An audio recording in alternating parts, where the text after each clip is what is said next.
মানুষের মতো কথা কয় আজব এক পাখি, দেখেন কত সুন্দর, তার কথাগুলো শুনুন। তো আমার কাছে তো খুবই ভালো লাগছে। আপনাদের কাছে কি ভালো লাগে ময়না পাখির কথা শুনতে? ময়না পাখি কত সুন্দর করে কথা বলে। ভালো আছো, ভালো আছো। আসসালামু আলাইকুম, সবাই কেমন আছেন?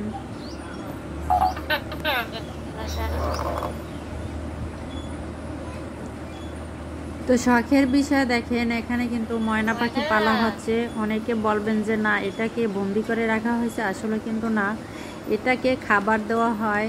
এ খাবার হিসেবে খায় হচ্ছে কাঁচামরিচ, তারপরে এর আরও পুষ্টিকর খাবার দেওয়া হয়, বিভিন্ন ধরনের ফল দেওয়া হয়। তো ভালোই মাশাআল্লাহ, পাখিটা কিন্তু অনেক পরিচর্যায় ভালো আছে এবং দায়িত্বশীলভাবে একজনের কাছে সে লালিত পালিত হচ্ছে।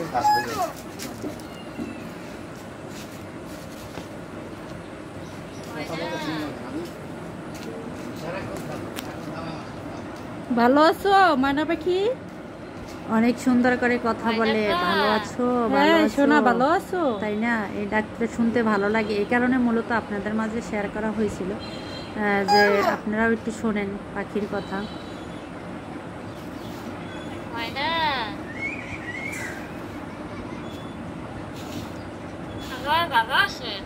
হ্যাঁ, ভালো আছে। যদি ভিডিওটা ভালো লাগে থাকে তাকে লাইক, কমেন্ট, শেয়ার করতে ভুলবেন না, কেমন?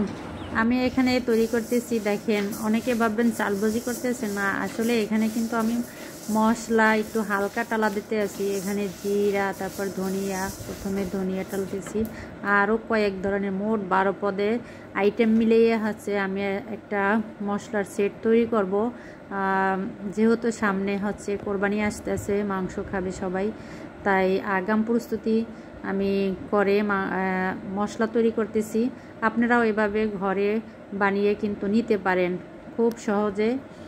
আর হচ্ছে অল্প সময়ের মাধ্যমে, অল্প সময় বলতে একটু পরিশ্রমও করা লাগে। আমি সবগুলা ধুয়ে তারপরে শুকাইয়া তারপরে কিন্তু একটু হালকা টালা দিয়ে তারপরে কিন্তু এই ব্লেন্ডার করতেছি। একটু পরিশ্রম হয়েছে, বলবো না যে হয় নাই তা না, তবে হাতের তৈরি করা জিনিসের সাথে তো কোনো কথা নাই, তাই না? এই যে দেখেন আমি করতেছি, ব্লেন্ডার কিন্তু গরম হয়ে গেছে। তারপরে এখানে জিরা আলাদাভাবে করছি, ওইটা হচ্ছে অনেক তরকারিতে দেওয়া যাবে, এই জন্য আর এগুলো একসাথে করে তৈরি করেছি, বিশেষ করে মাংস, বিরিয়ানি এগুলো রান্না করার জন্য। তো আমার মশলা তৈরি হয়ে গেছে, দেখেন এখানে কিন্তু অনেক পরিমাণে মশলা তৈরি হয়েছে, এগুলা দিয়ে প্রায় অনেক দিন যাবত যাবে আর কি। তো এবার আমি ভালো করে কৌটোয় ভরে নিব কিন্তু মশলা, যাতে ভালোভাবে থাকে আর কি, পোকা না ধরে কিংবা হচ্ছে কোনো রুনি টুনি না পড়ে, এই জন্য পলিথিন দিয়ে তারপরে আমি কৌটোর মধ্যে রাখছি। কেমন হলো বলেন তো? ভালো থাকবেন, আসসালামু আলাইকুম।